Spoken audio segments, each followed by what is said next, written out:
जय हिंद दोस्तों, आप सभी का स्वागत है आपके अपने सैनिक वेलफेयर यूट्यूब चैनल में। दोस्तों, करोड़ों केंद्रीय कर्मचारियों के लिए, वो किसी भी विभाग के हों, रेलवे के हों, डिफेंस के हों, पैरामिलिट्री फोर्सेस के हों, पोस्टल के हों, बैंकिंग क्षेत्र के हों, सर्विंग हो या रिटायर्ड, उनके लिए एक बड़ा अपडेट आया है। और वो अपडेट आया 8वें वेतन आयोग के ऊपर।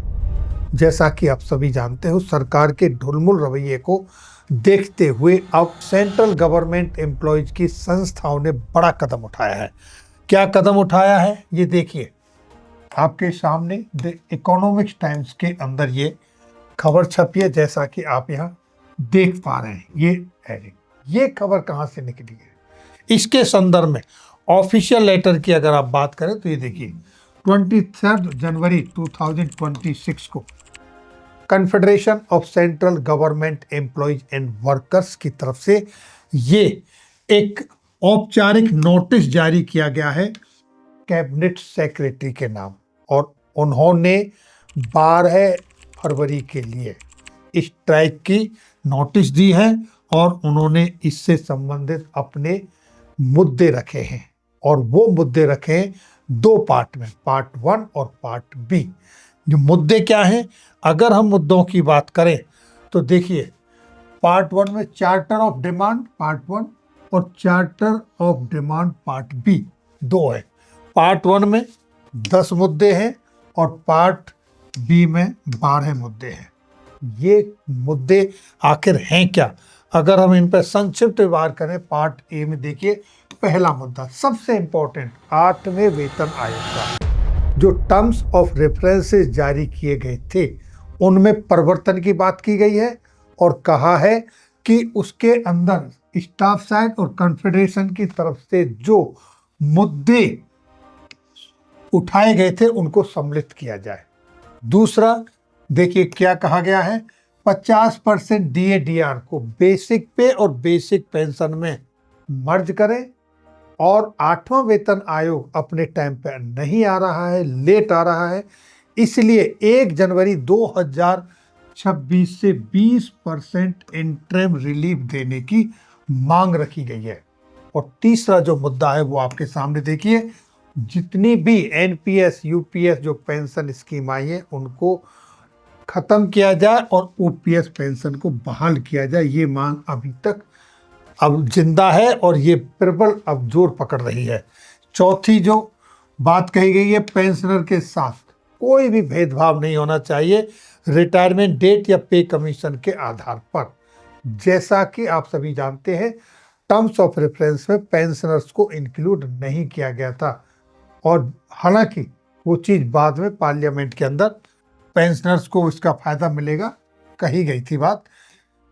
5वां मुद्दा, कोविड के समय जो 18 महीने का DADR फ्रीज किया गया था उसके एरियर की बात रखी गई है, यानी अभी तक ये मुद्दा भी जीवित है। और साथ ही साथ ये भी कहा गया है कि कम्यूटेशन जो 15 साल के बाद रिस्टोर होती है पेंशन, 15 साल तक जो रिकवरी चलती है उसे घटाकर 11 साल किया जाए, 11 साल तक रिकवरी हो और उसके बाद फुल पेंशन रिस्टोर हो। छठी जो मांग रखी गई है, कंपेशनेट अपॉइंटमेंट पर जो 5% की सीलिंग है उसे हटाया जाए और जो जरूरतमंद लोग हैं उनको नियुक्ति मिले, ताकि ये परसेंटेज उनके नियुक्ति में बाधा न आए। 7वीं मांग, सभी विभागों में खाली पदों को तुरंत भरने की डिमांड की है, आउटसोर्सिंग बंद करने पर और कॉर्पोरेटाइजेशन रोकने की मांग की है। 8वां जो मुद्दा है, यूनियन के डेमोक्रेटिक फंक्शनिंग से जुड़े मुद्दे हैं, जैसे पेंडिंग रिकॉग्निशन देना, जो संस्थाएं हैं आज काम कर रही हैं उनको रिकॉग्नाइज करना, जो डी रिकॉग्नाइजेशन किया गया है जिन संस्थाओं को उनको वापस लेने की बात की गई है।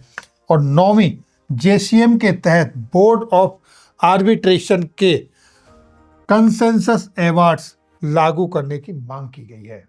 और जो आखिरी 10वीं मांग है, कैजुअल कॉन्ट्रैक्टर लेबर और GDS के रेगुलराइजेशन की मांग है। साथ ही ऑटोनोमस बॉडीज के कर्मचारियों को सेंट्रल गवर्नमेंट एम्प्लॉय जैसा स्टेटस देने की मांग रखी गई है।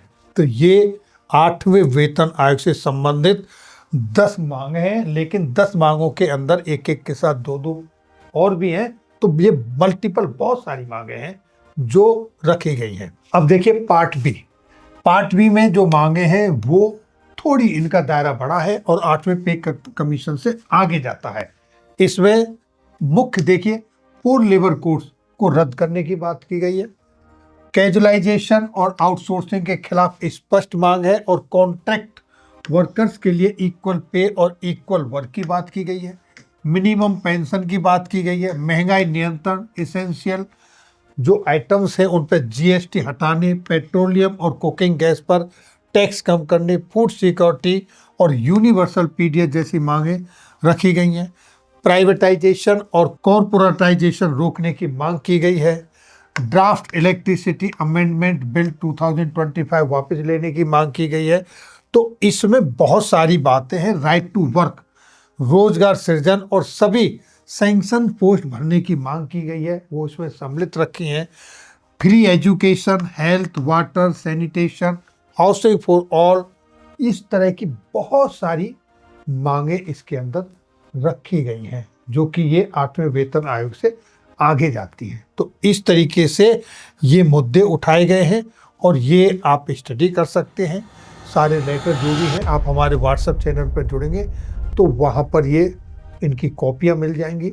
अब कर्मचारियों के संगठनों को महसूस होने लगा है कि अब इस तरीके से काम नहीं चलेगा, तो उन्होंने अब ये एक तरीके से चेतावनी दी है, ये एक औपचारिक जो नोटिस दिया है कैबिनेट सेक्रेटरी को, इससे ये साफ जाहिर कर दिया है कि आगे आने वाले समय में अगर इस पर हलचल नहीं होती है, एक्शन नहीं लिया जाता है, तो आगे कर्मचारी संगठन और बड़े कदम उठाएंगे, ऐसा प्रतीत हो रहा है। ये इंफॉर्मेशन है जो आपके साथ शेयर की है। फिर मिलेंगे आपके वेलफेयर से जुड़ी किसी अन्य जानकारी के साथ अगली वीडियो में। तब तक के लिए जय हिंद, जय भारत।